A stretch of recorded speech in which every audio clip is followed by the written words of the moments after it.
when I first came here, like a few hours ago, you mentioned that sometimes people overlook Bleach, even though those of us who are Nirvana fans know it's really important. Does that ever bother you at all? No, not really. I mean, it's it's kind of the gift that keeps on giving in a way. It didn't. The record that changed the world was Nevermind. Because it was on a major label, it had those songs written for it. It was the right moment in time. Bleach was really the precursor. It was the setup.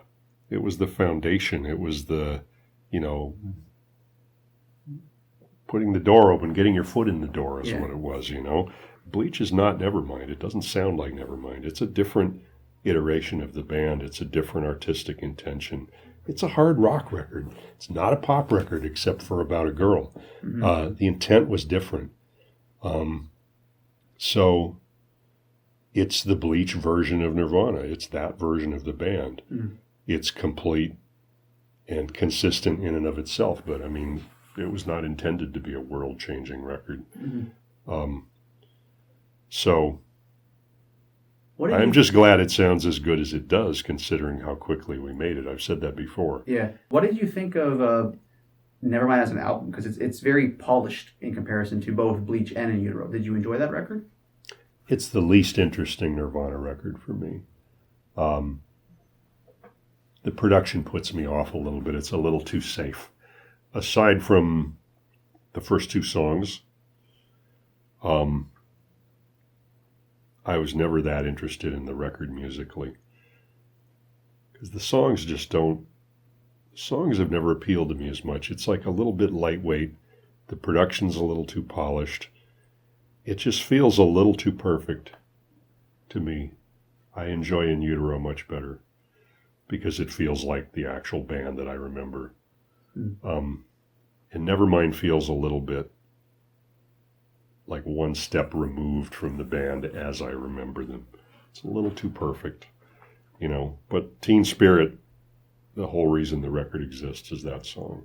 If that song, I guess if that song and if the record in general, it hadn't been as polished, quote unquote, do you think it would have been as successful? No. So do you think it was necessary for them to go down that pathway? Necessary purely just commercially, I'm just speaking. Purely commercially, it probably was necessary for that to happen if you accept the premise that it was intended to be commercial and get airplay on the radio. Because even for the standards of the time, that was a very raw record. Even by the radio standards of the time, that was a very dry, very raw, very unproduced record.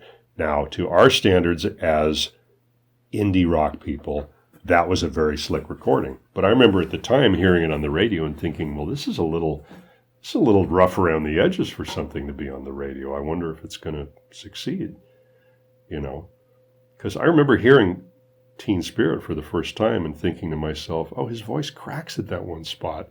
I wonder why they left that in. Because you weren't used to hearing that sort of thing on the radio. That kind of thing never got through. It always got fixed. It was always perfect.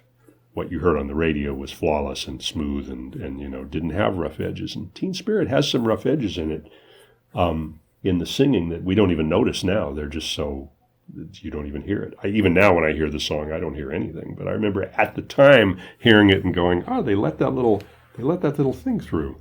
Interesting, They let his voice break right there at this one spot. And I don't even know where that spot is now. Mm-hmm. So it was considered raw by a lot of people at the time. And we say the production, but I think a lot of what we think of as the production is actually the mix. Mm. And the mix was not Butch Vig. The mix was Andy Wallace in Los Angeles.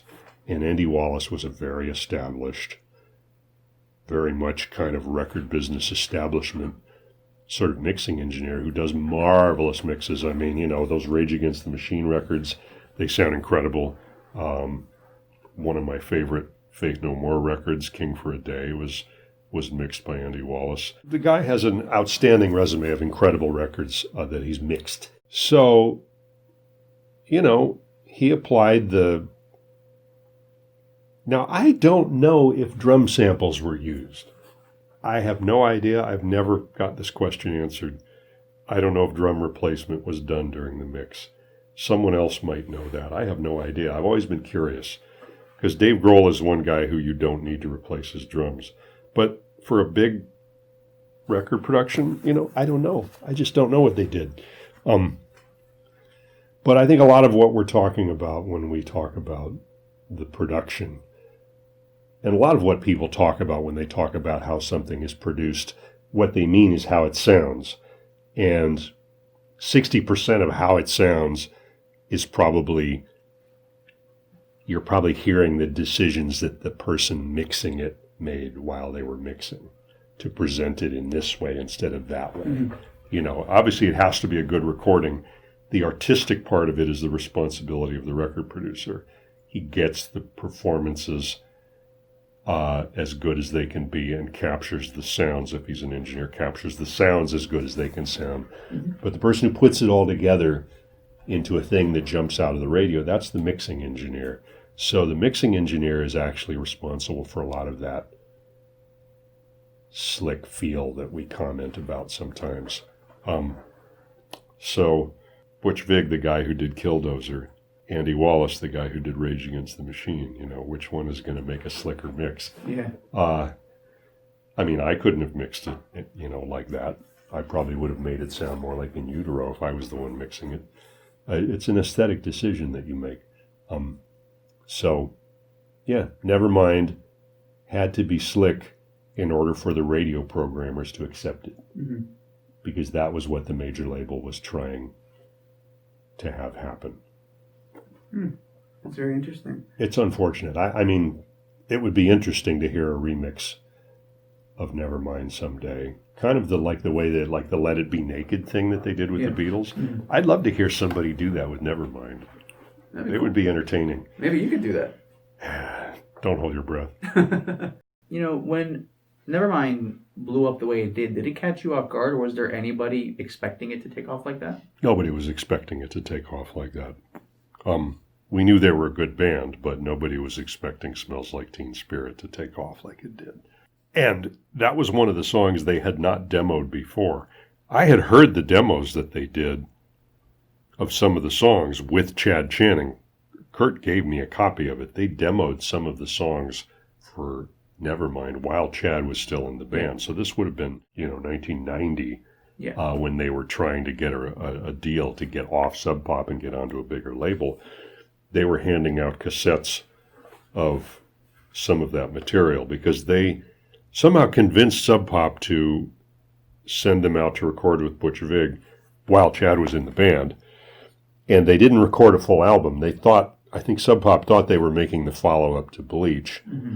But they only recorded 6 or 7 tunes. 8 songs. I think this was April of 1990. They did this in Madison, Wisconsin. Yes, they did 8 songs, not all of which ended up on Nevermind, because I think Sappy was one of them, and maybe there was another one that didn't get used. But they ended up using that as a demo to shop to try and get off of Sub Pop.